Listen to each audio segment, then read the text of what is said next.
Hey, how are you? Welcome back, season 6. Here we are. Hey. That's some winter before we even started this Oh season. my goodness. I'm a winter person. I love the winter, but man, this is even too much even for me. My Yeah, so God. you're the reason why all this snow. It's Yeah, I'm your winter queen. yeah. How you doing? Good. I'm good. How are you doing? Yeah, I'm good. Starting out the year already. We're going in full force. Yes, we You know, are. and then you have the art project coming up. Yes. Project Transcend. We're having a art opening on Tuesday, March 31st from 6 to 9 at the center. The LGBT Center is going to do a display and a 3-month installation. That's So we're amazing. having an art opening. So everybody come out. It's And on 13th Street off of 7th Avenue. and what time is that? 6 to 9 on Tuesday, March 31st Perfect. at 208 West 13th Street. Excellent. Can't wait. I'll be there for sure. I know you will. I have no art, but guess what, Tim? What? That's What? right. Today's show is proudly sponsored by Uberlube. That's We right. love Uberlube. We We love sure do. Uberlube. You could visit their website, uberlube.com. You could get I, their fabulous products. Our favorite is the glass bottle. ooh. Yes. Don't you hate when people do that and put their hand behind it? Look. Ugh. Yeah, uberlube.com. Visit. They have glass bottles. They have travel The products, which travel. are amazing. This is what we give out at 50 Shades of Gay. And Hmm. we're so grateful for them and sponsoring us throughout the years. That's why our audiences are the happiest audiences. They get lubed up. They do. And when it's not slick outside, they just throw some on the ground.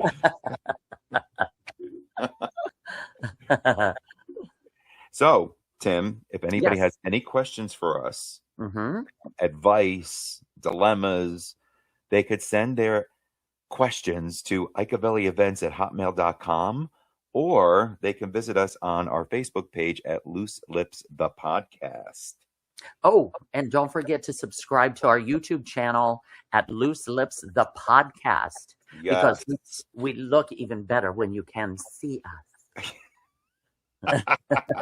Tim, let's get this ball rolling. All right. Our guest is making a much anticipated return because the last time he joined us, we barely scratched the surface of this incredible career of his. What we do know is impressive. For one, he is the founder of Sound on Sound Studios.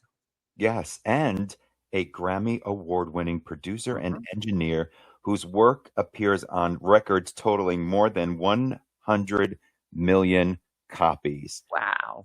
I know we have a lot in common, David and I.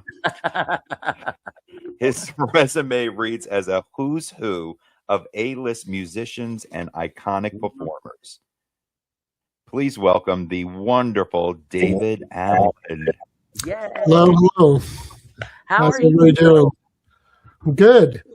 Welcome back. Nice to see you again. Good to see you both again. Thank you. I know. I can't Having- believe it was like fall and now it's winter, but spring's right around the corner. So this is the perfect way to have you back on our But isn't this a crazy day? So literally 2 weeks ago, we were finishing shoveling out of 18 inches of snow, and today it's 80 degrees. Yep. Yeah. terrible. Yeah, I wonder why I'm sick. It's bizarro. Anyway, but welcome the warm weather. Absolutely. Yes, I welcome it with open arms. I was about to head out and go somewhere warm, another climate, anywhere but here. And the climate came to you. Yes, thank God. Right? It didn't want me to leave. Right. Well, it can't be an ex, that's for sure. So, David, our last conversation in November, I think we pretty much covered a lot, but just as a recap, we covered your musically talented family, how you turned your apartment into a control room, your love for Elton John, recording studio in '86. You're building your second studio for more space. Living Color recording their mega successful album, and I think we're almost at 2005-ish. Did we cover like I mean, because for anybody from New York, 2001 was a very auspicious year. Yes. Kind of crazy stuff. I mean, for those who are too young to remember, and there are surprisingly more of them now than I would expect. Yeah, 9/11, it kind of was a game changer for everybody, and not in necessarily a good way, in an actually powerful way. I mean, it took years for the city to recover. Yeah. So we were humming along. We were having, fun being in this big time studio, working with a lot of big names on a regular basis. Going from one room to two rooms to a whole nother floor back in 1999, and having production space and subtenants. And it really was like a fun business to be in. Yeah.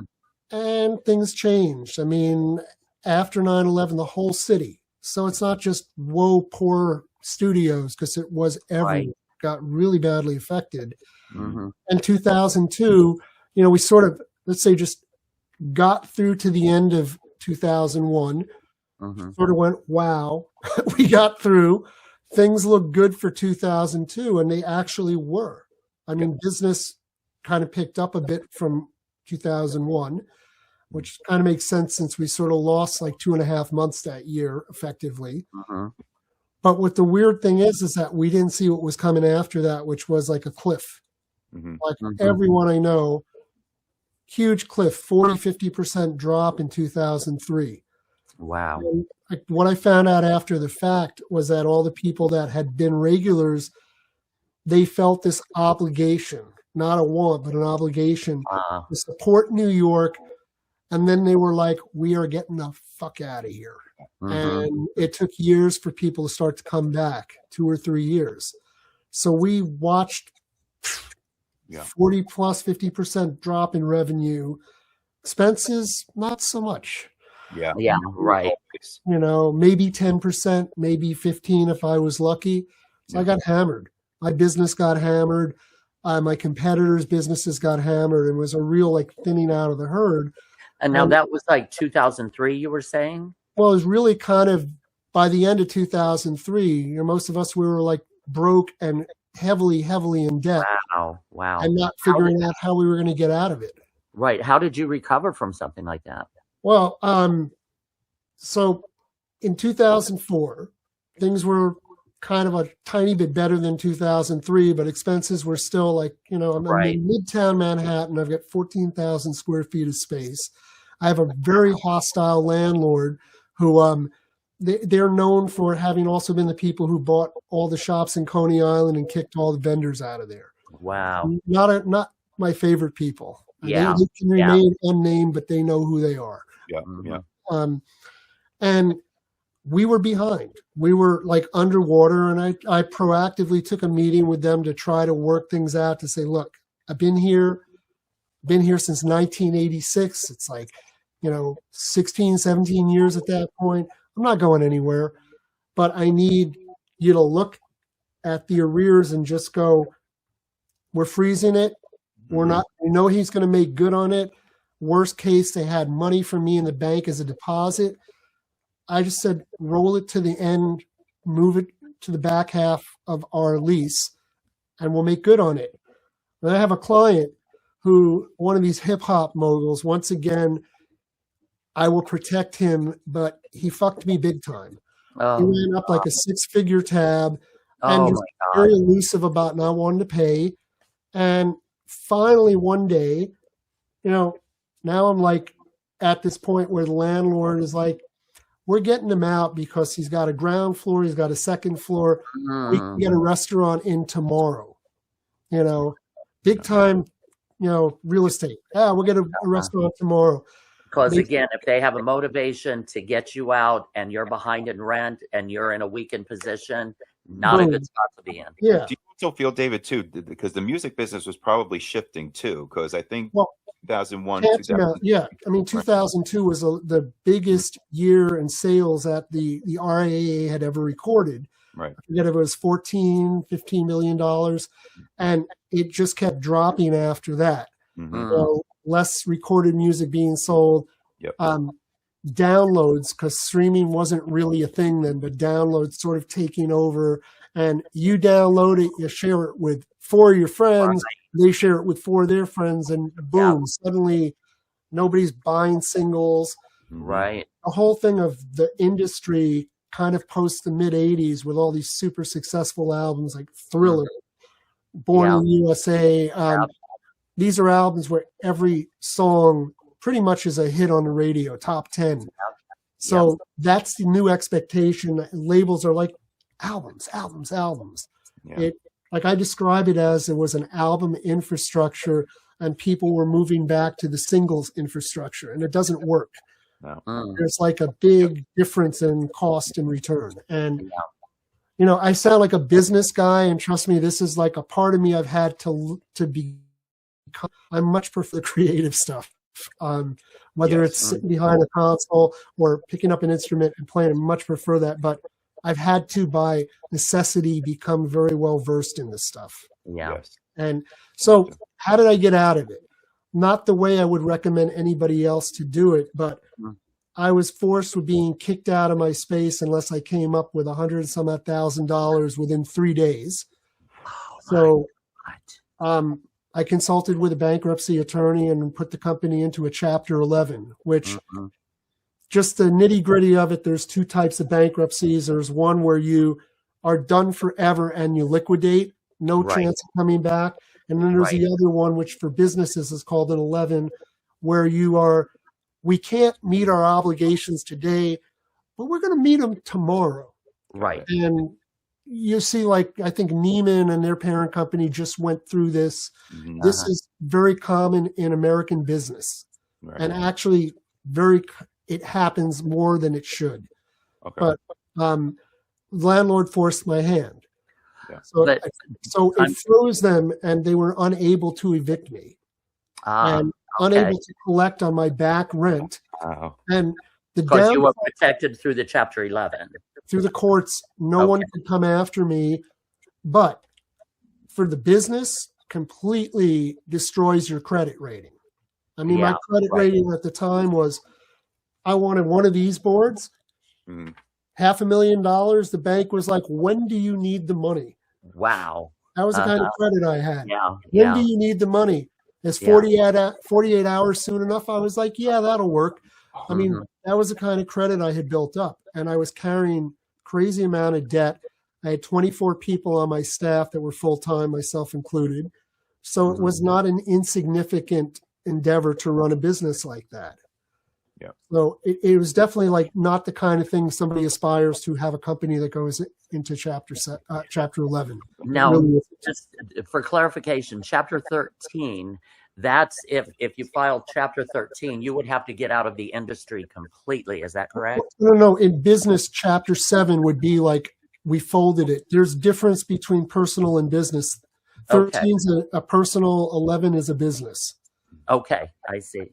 And one of the things, like I had friends, a very prominent studio out in San Francisco, and a guy who was sort of like a mentor to the industry.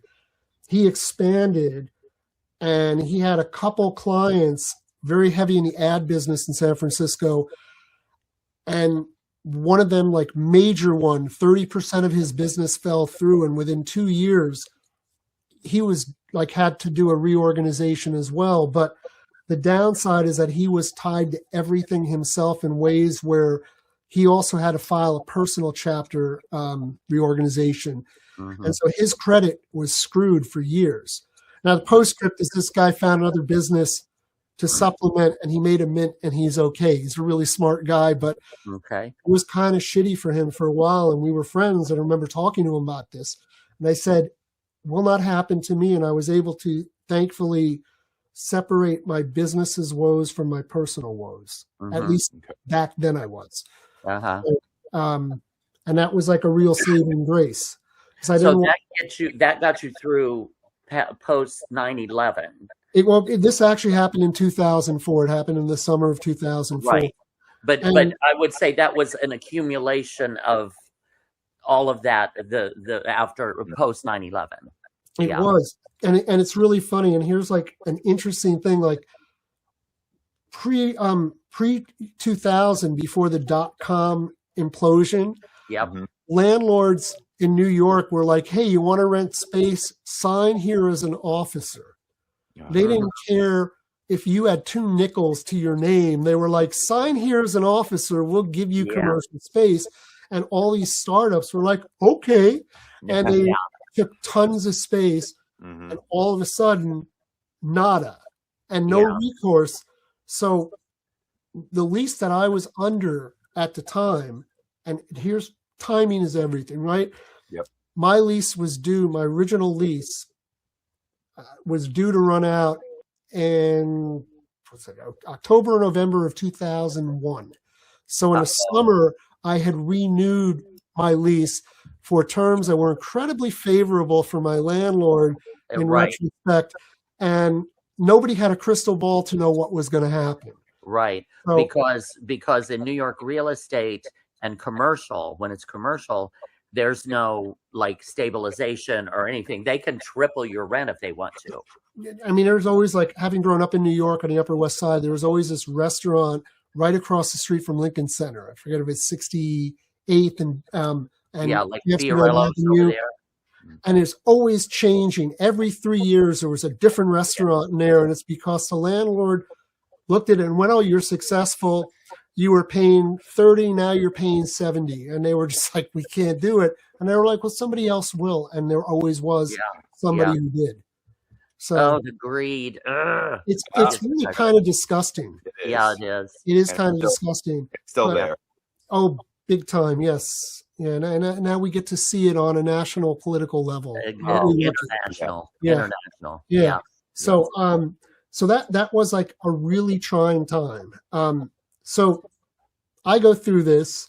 I'm public about it with my publicist at the time, like to kind of own it and to, they say in PR, spin the narrative. I mean, it's kind of, it's basically like, no, it's not as bad as you think it is. Right. But by owning the narrative, we could assure our clients that we weren't going out of business and that their tapes were safe and that what we were doing, we continue to do, and that we just need to work out our banking and financial. These were DAT tapes at the time, right? Open reel tapes, digital open reel tapes, D88, cassette. Right, and those took up space. And they weigh 2-inch tapes, like 20 pounds. I mean, it's product. So 15, 20 pounds, I forget. I remember we used to get the big reels sometimes, like for shows. They were the 14-inch reels, and they were like 30 some odd pounds. Wow. And I mean, it would come in with these things, and you're like, these big guys carrying one in each arm, and you're like, dude. Now, did you have like a client or somebody that kind of just came in the door one day that was kind of like, oh my God, thank God, like a financial saving grace? Well, no, actually I didn't. What happened was one of my biggest competitors that had been established before me and before Sound on Sound, they were in even worse shape. They had done an $11 million build out on 38th Street between 10th and 11th Avenue. It was a gorgeous facility to record orchestras and full Broadway casts with isolation. A phenomenal facility. And the building they found back in 1999, it was an abandoned carriage house. Let's just say toxic. So they spent 6 months just cleaning it up with a hazmat crew to get it so that they could even build it. Oh my God. Their first session happened in October of 2001 in that facility. So they did not start that footing in a good way. Yeah. And I just remember, so here it is. It's like July, August of 2004, maybe a little later. And I get a call from the studio owner.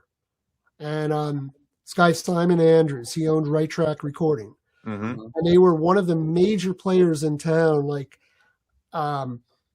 you name big artists, David Bowie. I think I'm drawing a blank right now, but I mean, pretty much like the top of the pop things. Mariah Carey did everything there for years.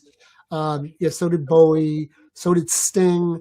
I mean, they were like like an elite. There were a couple studios that were in this like upper echelon A+ range, couple in New York, a couple in LA, couple in London, and that was it. And then everybody else, we were at the A level. We weren't at this A+ level. Uh-huh. So he called me up out of the blue. I had met him. I knew him over the years. He never so much as said more than, "Hello, David," and then he would be done off his way. He's an English guy. So it was like, okay, cool. He never talked. We were sitting at an event years earlier, and he suddenly wanted to talk to his business partner. He got up and just left the table. Didn't even say, we'll be back. Just got up and walked away. So not a lot of like warm, fuzzy feelings between us. Right. Dude calls me up, and we're on the phone for like an hour. And the culmination of the call, they're about to file a Chapter 11. We should merge our businesses. Oh. Okay, I'll talk to you. Bye. I was like, what? Like, what just happened? Yeah, overnight. Yeah. So, I mean, we got together 3 times, hammered out the deal, got our respective attorneys involved, which took like 3 or 4 months to hammer the deal out. Yeah.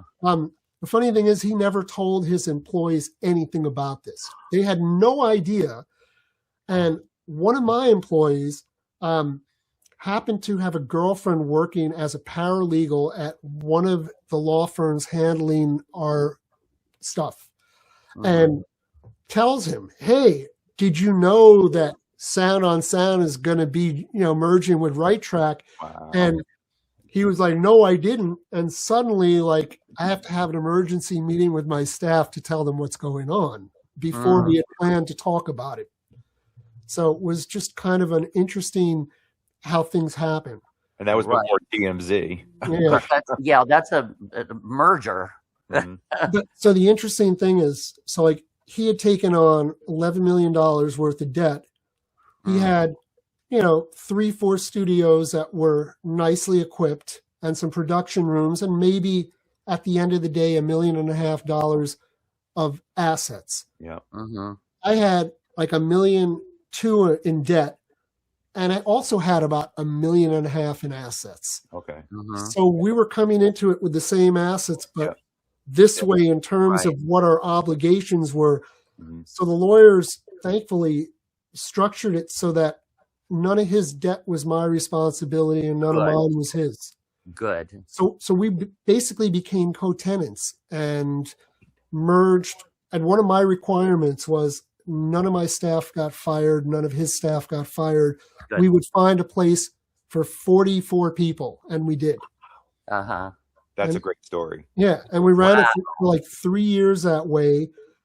And here's where the part of the story is not so much fun. So around about in 2007, 2008, 2008, his savior was a real estate developer who was interested in this building that he had rented because there was a purchase option and it was way below market. So he was interested in taking a studio, which wasn't making the kind of money it should make in his book, and sell it to a bidder and put an apartment building in its place, which is ultimately what happened. A 38-story building replaced a 3-story carriage house.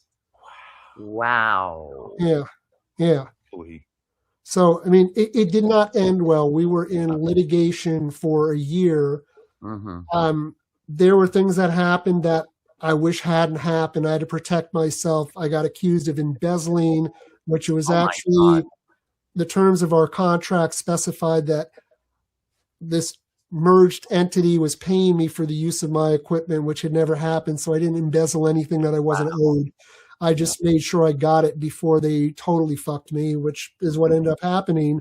But I'm sure if they were listening, they have their own revised version of the history. And you know what? Bring it on.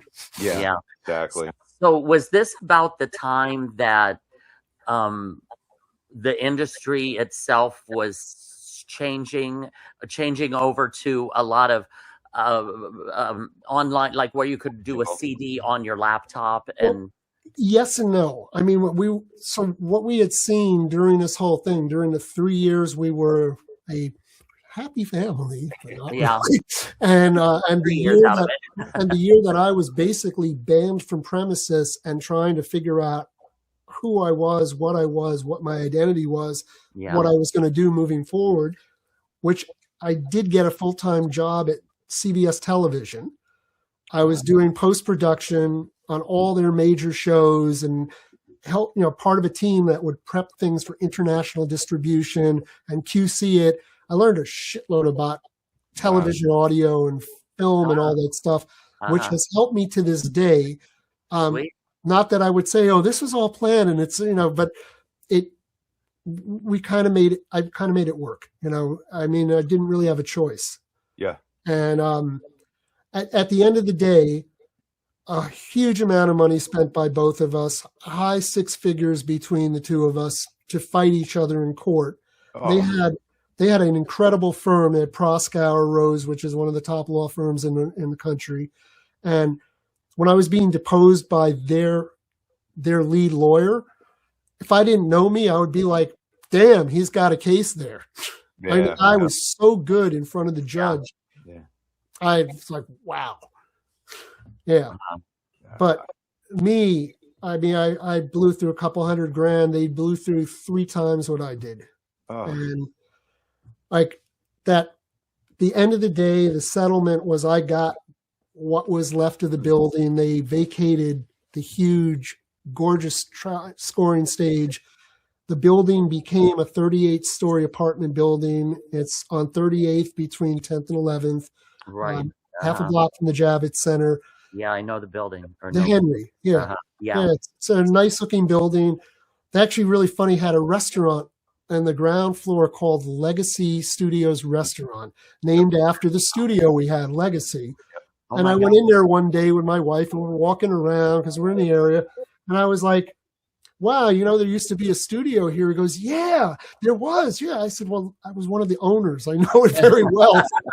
And he was like, and he's showing me all these LPs that they have. There's like a collection of maybe 40 or 50 LPs. He goes, and I guess all of these were done here. And I'm looking at him and go, oh, no, not so much, not so much. It's like, that one was done in the other building. It's all good. But it was really sweet that they kind of embraced this idea of like carrying on the name. Anyway, sweet, but a little less than factual. Mm-hmm. Yeah. Did you find support from some of the artists that recorded in the studio before when you were hitting some of those peaks in the valley? So, one of the funniest thing is in New York is very competitive, and the studio community is a cutthroat community. And there was always a competitor, family owned and started the Hit Factory. Okay. And they were one of those A+ studios. I mean, catered to the elite of the elite, Springsteen, you name them. Yeah. They were regulars that worked there. The son, who is my age, reached out to me, called me one day out of the blue to offer support, to just say, hey, these guys are assholes. Everybody knows, just, it was sort of like an emotional support thing. And I've never forgotten that because it was completely unexpected and meant a lot. Yeah. So, and then there were my usual circle of friends were incredibly supportive. And my ex-wife was until I got the business back, and then she had enough. Yeah. It was really, really tough. It was a tough time. Yeah. Mm-hmm. But you still have those peaks, though. Yeah. And taking over the business, we're able to continue on 48th Street as MSR Studios. We got to work with some pretty cool projects. I mean, in the hip hop world, J. Cole, which was a huge thing. Yes. Frank Ocean, both of the albums that he released and then refused to let the Grammy nominations happen. Like, he's like, I don't do this. I don't want to be part of this. Both of those we did. There was Black Messiah, that last one. Oh my God, why am I drawing a blank on his name? D'Angelo. So D'Angelo's album Black Messiah, we worked on that for 6 of the 12 years that they recorded it. He was in for 6 months of the year for 6 straight years. Wow. And then you ask me, how many times did I see him? I can count on one hand. He would come in like at 7 or 8 o'clock at night, and he would leave at like 4 or 5 in the morning. He was a great talent. Oh. And we had this one kid, I feel so bad for him. He wanted to be on this project, and it destroyed him. I mean, it literally destroyed him. He was a kid from Wyoming, and when this was done, he left, went back to Wyoming, and I'm hoping he's okay because it really destroyed him. Wow. Yeah. Was what, too intense? I think it was just the insanity of the whole thing, because it was literally whatever D'Angelo was thinking whimsically. Yeah. Like there was one point where I remember this happened where we got into an argument with his management because he was at a club somewhere and his assistant called up and said, I need to borrow some equipment from the studio. We're at a club. And we were like, no, the equipment stays in the building. And he was like, well, I need it now. And we're like, what about no, don't you understand? And like, he got belligerent with us. And then he's used to getting his way and getting what he wants. And it wasn't D'Angelo, it was his idiot assistant. And the next morning, we're just like, with the manager, we're like, you can't call at 2 a.m. and expect us to drop everything and bring something to you that you don't own. It's not your gear. It's not like you said, hey, I left a guitar there. Would you mind like jumping in the cab? We would have done that for him. Right. But it's like, I want studio equipment. It's like, not going to happen. Yeah. So it's your Prince. Then you go at 2 a.m. But I mean, I tell you, one of the cool things. So Wu-Tang came in to do like a thing, and they're a very different band. Older guys, no ODB, who was sort of the craziest one in the band. And we did work with him at the original Sound on Sound before he died, and I remember him staggering in at like 10 a.m. Who knows? I don't want to say what he was on, what he was doing, but he was not sober. 10 a.m, staggering in. But these guys, this was years later, they were so much fun to have around. We sit around in the lounge, like in the front reception area with the staff, telling us stories for hours. Like, a couple of them would be in the room working and the rest were just hanging out. Everybody was like, I want to be on that session. I want to work with them. Did you happen to know from Shaheem, I think was his name? Shaheem, he did some work with Wu-Tang Clan, but later in the years. Yeah, I don't remember him. I mean, it's so funny. Like, but that's okay. I just interviewed him yesterday. Oh wow! But they were great. I mean, and early on they were not great. They were kind of terrorized studios. Stories about them working at this studio that specialized in just rap and hip hop called Chungking, and they were like, they would take anybody, and they even didn't let Wu-Tang in for a while. And I was like, oh boy. Wow. Oh boy. Because what had happened was during a session, one of the guys pulled out a screwdriver, it's probably ODB, starts unscrewing stuff in the rack and goes, how much is this worth? How much is this worth? Why don't we take this? And the studio owner was like, yeah. Cool. See, David, this is why we love you, because usually I ask who was the most difficult or problematic, and I didn't have to ask. Well, yeah, I mean, I have a story about who was the most difficult or problematic, but it's for different reasons. I'm not going to, because I mean, she is a queen of pop. Everybody knows who she is. Can you tell us what happened? Well, I'll tell you what happened. She was working on an album project with us. I think it was in 2012. At some point in the fall of 2012, we got accused of leaking lyrics to this unreleased album. Oh my God. My chief tech, who was also, he and his assistant, one of our assistant techs, we had like 3 assistant techs, had set up the whole Columbia University networking thing between Macs and PCs. So as a side, one of the funny things this guy did, and this is not part of that story. We had really cool receptionists. And one day, this guy, Jeff, he says, I think I'm going to have the front desk computer talk to our receptionist. She's going to freak the hell out when it happens, which she did. Because at first she's like, where's that voice coming from? When she realized the computer was talking to her. Oh But my God. we had like a pretty secure networking system. And we had a guy who really knew what he was doing.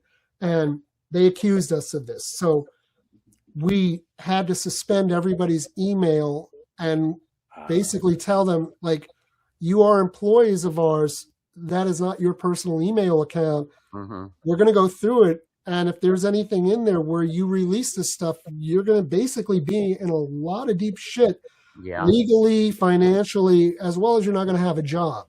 And nobody did anything. None of my staff did. That goes on. We get to the end of the year. It's Christmas Eve. Christmas Eve.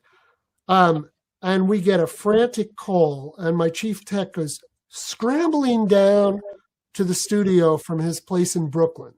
He's not a happy guy, and he celebrates Christmas. Yeah. I don't, but I'm in Jersey. I don't even know about this until like a couple of days later. Well, actually, I know about it the next day on Christmas Day because I get an email from him. They had accused us of leaking tracks from the album, mixes from the album, saying that our server, that we had a client server set up that we would put projects on so people could access them. It was, you wouldn't know who's who, because there were literally 20 folders on this server, client 01 through client 20, 20 folders, no identification of who it was, a crazy 20-digit password to get in. So unless, and we, every time you're done with your project and you're starting yours, wipe everything on that folder, come up with a new randomly generated password. Wow. So you can't get into anybody else's stuff. You might go, oh, I know it's client 10. You go there, you can't get in. Wow. So secure. we had a firewall, we had software firewalls, hardware. I mean, we were very secure. Wow. When we got accused of this, they owed us a substantial amount of money and said, we're not paying you because you leaked our material. But here's what we'll do is we'll let you hire our manager's personal IT firm that handles security like this. And his fee, including flying him over first class and putting him up in a 4-star hotel, everything will just about wash what you owe us. And the capper is, at the end of the day, we'll own all the intellectual property that's generated from this, but you'll be cleared of whatever damages we think you owe us. And my attitude was, go fuck yourself. Yeah, that's what I was going to say. Fuck that. And no Uber lube. Let's go fuck yourself. So, yeah. That's great. Well, I do respect you for not saying the artist. Yes. Yeah, I feel bad about that coming out. So here's what the upshot of it was, because it's like years later, we found out that the artist's personal manager's account had been hacked, and the artist's personal assistant's computer had been hacked. So all of this stuff was happening right under their noses, on them, not on us. Yeah. But the upshot of it is I hired serious pros that had done work for the NSA and the Department of Defense. And this cost me not an insignificant amount, but not what they owed me, but not an insignificant amount of money to go through and test our system. And they literally, we decommissioned our server after that, never put it back online, but it wasn't us. But we did see in computer logs that there were repeated attempts to hack it from Korea, from India, and interestingly enough, from England, where this artist manager and their supposed bespoke IT people were working. So attempted hacks, no penetration, just attempted hacks. And it was very interesting. it does not leave a good taste in my mouth. This is just, you want to talk about a low, that's a low. That's a definite low. Yeah, definitely. You were done with that. Yeah. I mean, one of the highs, Aretha Franklin doing the final for American Idol live from Studio A on 48th Street with a satellite hookup. That was a lot of fun. What year was that? Do you know what that had to be? What? She passed in 2018, right? So yeah, this would have been like, that was like mid. Could have been like 2009, 2010, somewhere in that range. 2009. Wow, how cool! But I mean, we lit the whole place up really cool for her, and still have the piano that she used because it's on A Studio. Same one that Sir Elton used when he was doing Lion King. Wow. 2013, Brian just showed me that's when it was done. 2013. Yeah. Nice. So it was so wild. And you want to talk about prep work to do a satellite hookup. And this is live television. So you don't have a chance to redo it, do a second take. Yeah. So she would play, and the people in LA were listening and singing along with her. So it was a kind of a cool situation. Wow, how cool. Iconic. So highs and lows, that's business. Yes, exactly. Well, continue, because I love like celebrity. Keep going with celebrity stories. All right. So did I mention, I guess, like one of my highlights early on was getting to record with David Bowie. A couple songs. Yeah. Oh my God. Did we talk about that last time? Maybe we did. No. Okay. Yeah. So for years I'd been doing work with Tony Visconti, who was Bowie's producer, and they were flatmates in London when they were coming up in the business. And they hadn't worked together for years. Like there was, I don't know what if it was a falling out or just they went their separate ways.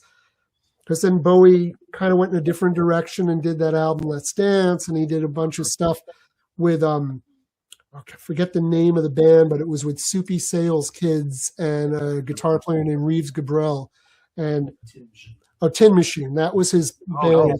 Tin Machine, yeah. That, as a fan of Bowie, that is an acquired taste.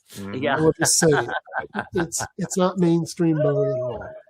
But anyway, so Tony and David were working together for the first time in 20 years, whatever it was, and this was a big deal. And Tony was like, we're going to do it at Sound on Sound. David, you're going to engineer. I was like, okay. Yeah, twist my arm. It's like, no. Right. I have to say he was like totally pro, one or two takes. That was it. Wow. I mean, he's like the consummate pro. And the funniest part was my assistant at the time really wanted to get a picture with Bowie. And Bowie stands up and he does like this, where like you have to scooch under his arms. And he's a little guy, and my assistant was a big dude. Oh, I didn't realize that. Yeah. I forget 5'7", something like that. Oh, stop it! Wow, I didn't know that. Huge presence, incredible guy, but he just stands up, and we kind of have to nudge under each arm for this like stiff David Bowie, cutout that's real.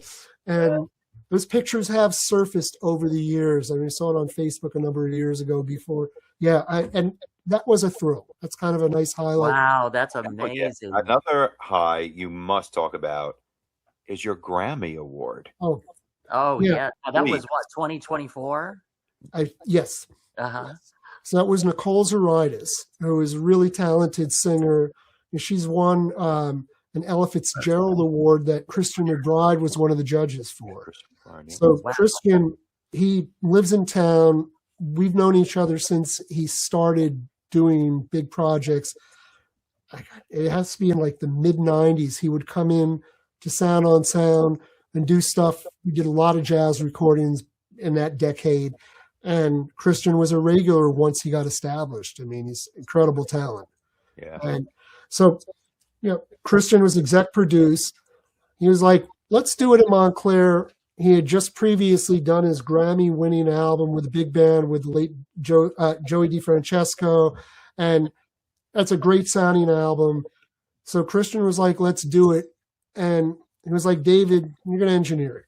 And I was like, okay. I had no idea what I was in for. I mean, it was a great project. so many of them are great. You never know what's going to get a nomination, Right. let alone a win. Right. And yeah, and it was just like a couple days. Great band, and she's a talent, so lucky to be part of it. Lucky to be part of it, but you won a Grammy, David. You won a Grammy. I give the credit to Nicole. I was along for the ride, so I will take it. What a great project. Yes. Absolutely. Oh, That's great. I love that. Now, I know we're getting close to the hour, but Okay. I do want to talk about what we spoke about on the last time you were on our show. And you mentioned you were working on a project with Melissa Yes. Manchester and Anne Hampton Callaway. Yes. and, Yes. It is called the Diva Jazz Orchestra. oh, Okay. Yeah, and they've been around for 25 years. Mhm. And the band leader is a woman named Sherry Maracle. She's a great drummer. There are a lot of like incredible musicians in this band. It's a 16-piece big band. wow. So that was a lot of fun to set up and record, and then to have these two iconic singers be part of it as well. And it's unreleased at this point. It's still being mixed, so I don't know when it's going to be out. Okay. But independent finance, yeah. And Anne and Melissa were incredible together, and I think like they become good friends over the years, and they sounded amazing together. Oh, I can imagine those two voices. Yeah, Oh, yeah, God. yeah. So How I guess when we talked, had they been in yet, or they were coming in, or You mentioned, I believe, that they were in and you were doing some mixing, I believe, the end of November or something. Oh, that's right. yeah, actually, it was into December was when we did it. December into January, and they're just going through and revising. I don't honestly don't know where the project is now. I just know it's somewhere between almost finished and finished, but Well, when it's finished, I hope you come on and talk about the whole process. Yeah. That would be great. Absolutely. but it's pretty amazing material. I mean, I believe 6 of the songs out of the 12 are Melissa's tunes. Some of them are older songs, some of them more recent. There were 2 Sondheim songs on it, which I think are just phenomenal tunes. One from Company, and probably what was the other one from? And the other one is from Anyone Can Whistle. Those are probably Anne's influence in there.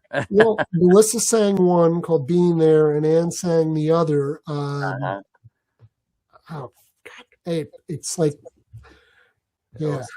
Sondheim. Everybody Says Don't. Everybody Says Don't. Yeah. Yeah, that's the one that Anne sang. I think they both did unbelievable killer versions. I mean, incredible performances. And then they each did 2 solos and then 5 tunes that they duetted. Duets. Oh, man. And it was really cool. It was really cool to see them work together. Yeah. And working with Melissa is a little intimidating because Melissa's a powerhouse in the studio. Yeah. When she's in the control room, chill, so laid back, just like hanging out, absorbing. Put her on the studio floor and she's like, okay, we're gonna do this. Let's get this. Yeah. Roll it back. Punch me in. Okay, and you gotta do it this way. Okay, I'm gonna do this. I was like, wow. Yeah. And I remember you said like she went in and would do like a take, and it was And Melissa would just sing through it, and she'd be like, okay, I'm gonna replace that one part. Let me just do it right now. Okay, we go back and do that. I mean, she was amazing, like just how focused, but I mean, she's a pro. She's been doing this for a long time. Yeah. God. So they were fun. They were fun to Oh do. my God. I love this. In probably the early 70s when her first, or maybe even before that. Well, she's not that old. I mean, she's mid 70s. I mean, it's you can look it up on Google. So I'm not giving away any. Oh no! I meant like when back in like 1977, I think I purchased one of her albums. I think she had hits probably from the early 70s on. I mean, she's an incredible songwriter. Yeah, I mean, really incredible songwriter. And it's interesting to see like new takes on some of her tunes. Oh, nice. Yeah, but I mean, it's like a good collection of stuff, and I think 10 different or 9 different arrangers who arranged the material on the album. So it's it just really highlights the big band in a wonderful way. Yeah. There's nothing like the sound of a big band. Absolutely. Then, Of real musicians and Yeah. Well, that's great. Hopefully they'll perform maybe in New York City and take it on the road a little. Well, one of the things, I mean, as a fly on the wall, and I hear the conversations when they're in a control room, they're talking about, wouldn't it be great if we actually got to perform this stuff live because it's such great stuff? Yeah. And I mean, there were emails going back and forth that I was copied on, and Melissa and Ann are like, yeah, that would be great. And I was like, oh, that'd be awesome. I would love to see that. Yeah. Because I think both Ann and Melissa have performed at the venues in New York City just recently. I think Melissa in New York. Yeah. And I mean, Ann, we had a history going back to the 90s when she used to be on DRG Records, which was a cabaret label. And we did a lot of work with Hugh Forden and Cynthia Daniels, who's a friend to this day, a good friend. She was engineer that Hugh used almost since day one until she moved out to the Hamptons. Yeah. And Ann was a regular. I mean, she came in a lot. I remember her being in like all the time. So she was so funny. First time she sees me like on day one of this, and she's like, it's almost as if 30 years hadn't passed. Yeah. Right. Nice. That's a good thing. Yeah. I mean, it's really kind of, it's like an old friend. Yeah. So, so before the show ends, David, last time you were on, we played a game called What is David Thinking? We are going to play a different game. This is a new game, so you're the first person to play it on our season. It's very quick. Okay. It's called the Loose Lips Lightning Round. Yeah, say that 6 times. Okay. So we're going to ask 3 questions, obviously one at a time, but we want to see how fast you can answer them. Oh, boy. Okay. Yeah. I'll start with the first one. Okay. First celebrity you were starstruck with? Oh, I'd be Mick Jagger. Oh, wow. Quick answer. Uh-huh. Okay. Living Color, because he was a producer on 2 of the tracks on that album. Oh, nice. Remember him coming in, the whole entire studio was starstruck. Oh, God, yeah. Oh, wow. Yeah. You got that in 3 seconds. Okay. I have, the next one is a song you wish that you produced. God, there's too many. Hey, anything on the first Living Color album? Sure, why not? Yeah. I mean, yeah, there's so many. That's such a loaded question. Yeah, I know. Just pick one. Just one off the top of your head. Like Open the most Letter to a Landlord, Living Color. Uh-huh. Okay, perfect. And the last one is a job you would be terrible at. Oh, shutting my mouth and not having an opinion. If anybody beat your record on this one, Yeah. whole season to do it too. So yeah, that's one of the dangers when you go into your own business is that, like my ex-wife and my current wife both have this in common. When I first met my ex-wife, she was working in the ad agency and public relations industries, and my current wife works in the insurance industry. okay, And I mean, Sherry, and we always talk about like you really have to shut your mouth in those kind of businesses. Yep. I don't have that luxury, but the danger is, and I kind of know this, if you're going to burn a bridge, do it so that, I always said, do it so that they see the bridge burning for miles and miles and miles. It's not subtle. It's not misconstrued. You're burning that bridge. Yeah. Everybody knows. No doubt about it. Yeah. But that's a danger because like as somebody who is owns your own business, you can sometimes get, sucked into this sense of like that you're allowed to do that and you're really not, because then you'll have no clients. yeah, Yeah, right. yeah. Wow. Well, David, from Tim and I, you are an inspiration, and Absolutely. Thank I'll tell you why, because you have survived it all. Well, And I just don't know enough to call it a day when it's a day. but seriously, you survived in a business that is changing every single day. Yep. And you have Big kept on time. top of Yeah. it. So we are grateful that you Thank you. came on our show. And we want you to come on again, hopefully part 3. Right, exactly. Yeah. We've still got a lot more to talk about. Whenever. That'd be good. See you in an hour. We want to thank Brian too for setting this. Yes, thank you, Brian. There you go. I know that thumb. Wow. Oh, God. Thank you so much, David. We appreciate you so much. Thank you. All right. Thanks Have so a good day. much.